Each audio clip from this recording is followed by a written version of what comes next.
On the right hand side here we have a vector graphic, so that's one made in Illustrator, and on the left hand side here we have the same graphic turned into an image. Now these are known as raster graphics. They're based on pixel grids, and you might be familiar with file names such as JPEG and PNG and so on.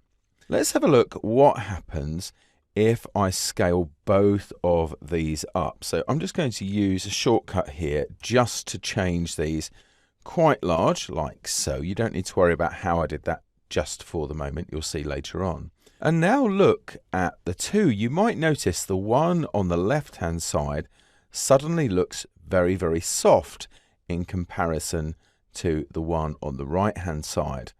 And that's because we've stretched that pixel grid. So images are only good up to their maximum size. Once they start to go beyond that, this is what happens. Some people refer to this as pixelization.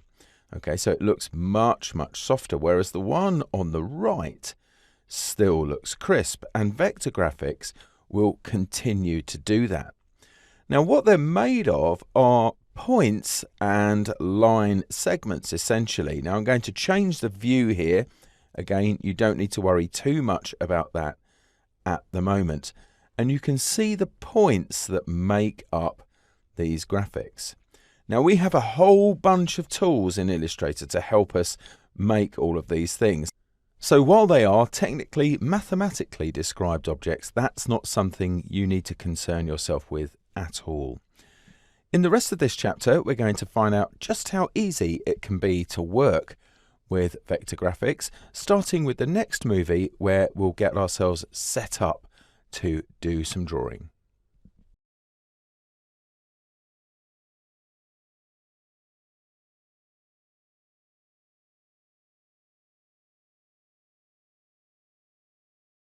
When you first open Illustrator, this is most likely the view you're going to be greeted with. A place where you can create new files, open existing files, and a few other things besides. But what we want to look at here is the actual interface of Illustrator. So I'm going to click on this A4 document on the side, although you could choose anything. If your version says letter or something, that will be just fine, but it will take us through into the workspace so we can see and identify the various different parts. Illustrator, now mine might look slightly different to yours, and I have a document open.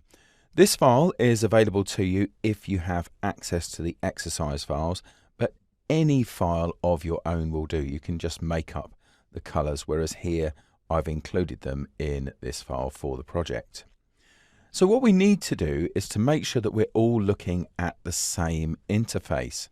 Now, if we go over to the top right hand side of the screen, we will find this icon that I'm hovering over now that says Switch Workspace. And if I click on that, we get a range of different workspaces to choose from.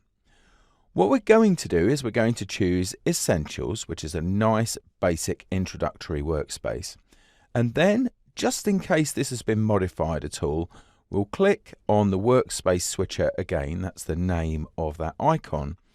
And at the bottom of the menu there, you'll see there is an item Reset Essentials. If you choose that, then it will just make sure we're all looking at the same thing. Is to make sure that smart guides are turned on. So if we go to the view menu and come all the way down to about 3/4 of the way down, maybe 2/3, just there, and see smart guides. If it has a check mark next to it, then you can just click away from the menu. You definitely don't need to click on it because otherwise you'll turn it off. Okay, but otherwise enable it. And that's it. We're ready to go. Let's go ahead and move into the next movie where we can actually start drawing. Okay, let's get drawing. Tap M on the keyboard, and in the toolbox on the left hand side of the screen you should see an icon that's clearly selected. Long press on that, and you don't need to worry about any of the little pop-ups that are appearing if you're getting them. And choose the polygon tool from that list. Then just come out onto the artboard and simply click. Just a simple click will do, and it will open this dialog. We don't need to worry about the radius. All we need to do here is to change the number of sides to 3 and hit OK. And this is one of the ways you can draw in Illustrator, is by using dialogues and values. You can also draw by dragging as well. Now tap V on your keyboard. That will get you the selection tool, and bring your first triangle up to the size you'd like to work at. So on this particular document, I'm going for something like that. You don't have to worry or be too precise about it. Now it should have the default appearance of a white fill and a black stroke. If it doesn't, just tap D on your keyboard and then we're all in exactly the same place. However, now we can start to make some changes. So over on the right hand side we have a properties panel, and the second section there is appearance. If we click on the square next to fill, from there we can choose one of the colors in the set that I've made towards the bottom of the swatches just there. So I'm going to choose the lightest green for that one, although of course you can make up your own colors if you want to. It's not really desperately important. Now go to the hollow square next to the stroke, and for that we're going to choose the icon on the top left, and that's none, just to take the stroke away. We don't need any strokes on this particular graphic. Now we're going to hold down the Alt or Option key, okay, and simply drag a copy of our rectangle across. Keep that key held down until you release the mouse or trackpad, and you will have created a copy like so. We can resize this one by grabbing any of the handles on the corners just there like so. I suggest ones at the top are probably best. And you might have noticed we also had some guides helping us to show that we are aligned with the other object. And if you're not, you can always move it and the guides will help you to align that. These are the smart guides here. Let's change the fill color for that one. So I think I'll go to the next darkest green for that one. Again, not desperately important there at all, but that's the way we're going. And then let's repeat that process. So this time, hold down Alt or Option, drag another one into the middle here, your smart guides helping you out, and make that one slightly taller than the other two. Easy. There we go. And change the color of that one if you want to do so. You don't have to, but just if you want to. Now, as it happens, mine are all a bit large, so I'm basically going to drag across all three with the selection tool and then just resize those down just a bit until I'm happier with the size. Again, not super important, and you don't need to worry too much about these techniques because you'll find out more as the course goes on. Now, if you want to draw the small tent at the front of the graphic, you can see how that's done with just two other triangles. So I'll leave that part out for you at the moment. But what we are going to draw is we're going to draw the sun behind. So for that, we'll tap L on our keyboard, okay, to get the ellipse tool. And then we're simply going to click and drag. Now, as I do so, you might notice the smart guides there showing me these lines, and that means I've drawn a regular shape. But you can also hold down the Shift key as you draw to draw a regular shape as well. Okay, so just make it about this big is fine.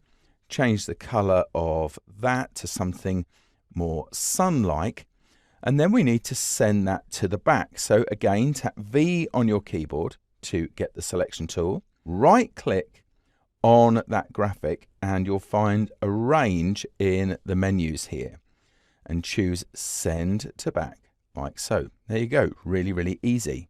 Okay, one final thing, and this one slightly more technical, but only fractionally. Go back to the toolbox and you'll see there are two pen icons, and you want the bottom of those. It's called the curvature tool. So click to select that and then come out onto your artboard. Make sure you're not over any existing graphic, just for this demonstration, and then simply click once like so, okay, just to get started.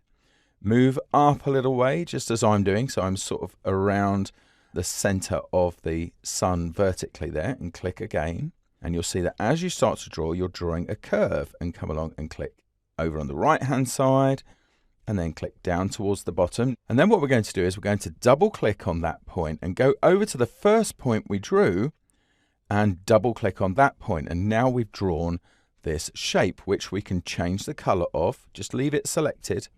Okay, so change the color of that one. And then just drag these points into place. Okay, so just pull these down like so, the points that you've drawn there, nice and easy to do. And again, you don't need to worry too much about the shape. Once more, we can get the selection tool, so V on your keyboard for that, right click, arrange, and send to back. There we go, we're almost done.